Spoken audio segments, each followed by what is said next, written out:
your perspective on some of the details of this. The distrust, if it continues the manner in which it is, what are the next steps?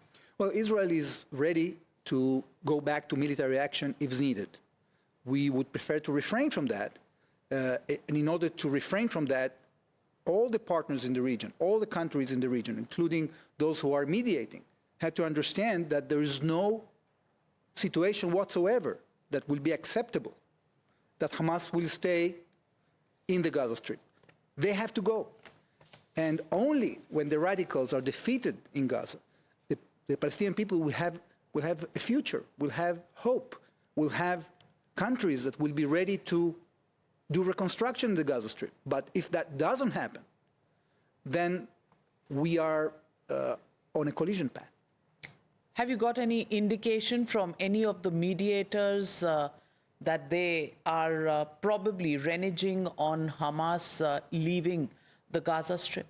Well, you know, we had a challenge with the mediators because this is something that happens time and again in our region, that Israel makes the right moves that actually serve the countries of the region. Like I said before, now finally you have a stable government in Lebanon after Hezbollah was defeated.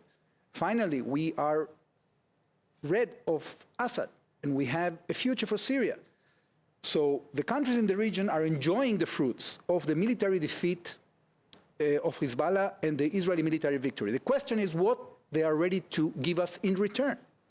I think it's a common interest, both of the Arab countries of the region and of Israel, that the radical elements will be removed. So they have, their task is to convince Hamas to go out, to allow decent Palestinians, a moderate leadership to emerge in the Gaza Strip that will be able to deal with Israel and with the rest of the world and give a hope future for the Palestinian people. I ask the question again, are any of the mediators reneging on this? Have they given you any indications that they're slow on this, they are slow on the releasing of the hostages, for you to have an impression that the conflict is far from over? Should we assume that it is far from over? So on the one hand, we are thankful for the mediators for bringing this deal.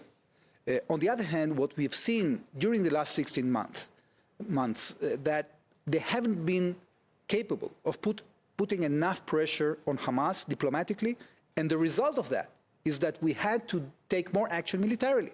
So I think this is the context in which we have to understand the statements that are coming from the White House and the statements that are coming from Jerusalem. We have to threaten with military action in order to get the result that we want.